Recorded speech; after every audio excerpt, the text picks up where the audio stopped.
Magandang umaga sa inyo mga kapuyat. Wala tayong pasok sa trabaho kaya samantalahin nating bumiyahe.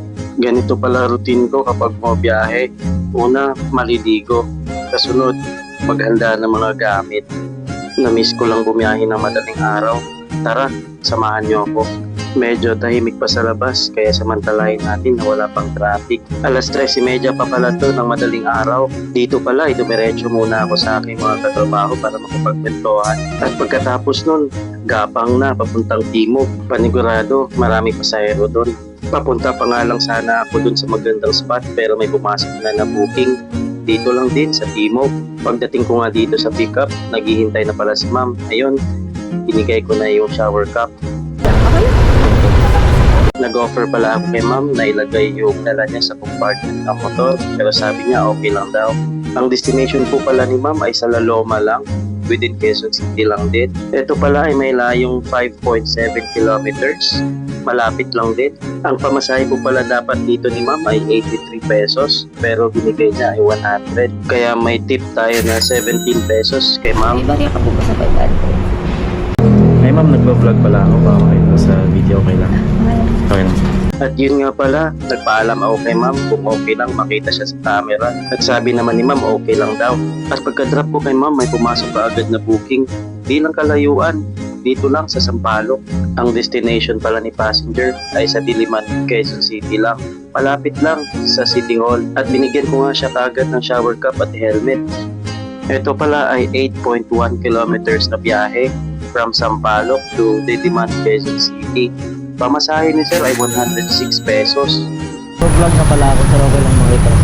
Okay lang ako.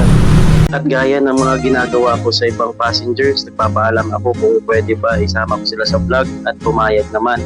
Kasunod na ito, papuntang Pasig, 14.3 kilometers, pamasahe 199 pero to 20 ibibigay ni sir dito.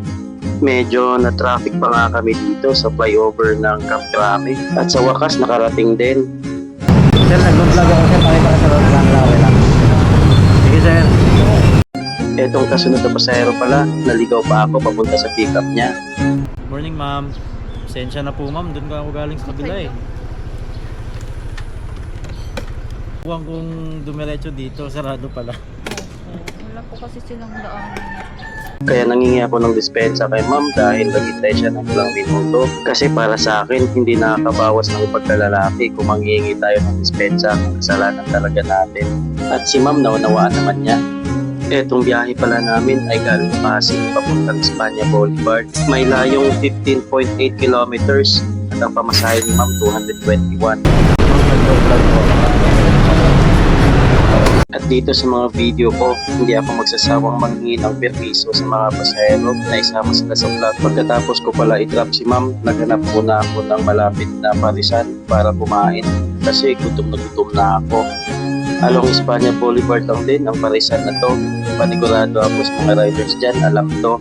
Pagkatapos kong kumain, binuksan ko kaagad ang Joyride app. Ayun, pinasukan ako ng booking. Eto pala ay sobrang lapit lang. Galing Sampaloc papuntang Irod, 2.5 kilometers. Ang pamasahe ay 55 pesos pero binigay ni ma'am 105. May tip ako 50. At dito pala, nagpaalam ako kay ma'am kung pwede siya isama sa vlog pero sabi niya, ayaw daw niya. Kaya okay lang, pinasukan kaagad ako ng booking. Ito naman ay papuntang Taguig pero bago ako pumunta dun sa pick-up, bumili muna ako ng shower cup. 2.5 ang binahe ko papunta dito sa pick-up ni sir. Sabi niya, pahirapan na daw mag-booking ngayon. Pahirapan na mag-book? Ito? Pahirapan na mag-book. Ayun nga, sabi ni sir, mahirap daw mag-book ngayon. Kaya ginawa niya, imbes na 201 pesos yung pamasahe, dinagdagan niya ng 50. Kaya ang total na binigay niya sa akin, 251. Mabilis lang ang biyahe, binaybay lang namin yung ilalim ng Metro Manila Skyway. Dito sa Loton, medyo na traffic kami, pero hindi naman ganun katagal. Nakalipas ang ilang minuto, nakarating din kami sa wakas dito sa Taguig at inalalayan ko kagad si sir. Naka-vlog ako sa local, makita ka sa camera. Po? Naka-vlog ako. Okay, makita ka sa camera. Sige sir. Sige sir. Pagkatapos kong magpaalam kay sir na isama siya sa vlog, nagtanong din siya kung ano yung FB name ko. At sa di kalayuan, pinasukan kaagad ako ng booking. Galing pala ito sa kampo ng Philippine Navy dito sa Taguig. Ang destination niya papuntang Camp Aguinaldo. Nag-EDSA lang pala kami ni ma'am, pero pagdating dito sa Shaw Boulevard sa ilalim, medyo traffic na. Pagkalipas ng ilang minuto, nakarating na kami sa Camp Aguinaldo. Ma'am, nag-vlog ako ng nakita kasi kung okay lang. Sige lang. Okay lang. Ito pala ay 12.6 kilometers. Pamasahe ni ma'am, 174. Huling pasahero po na pala yun si ma'am. At dumaan muna ako sa petrol. At sa pitong biyahe natin, nakaubos tayo ng 165 pesos worth of gasoline.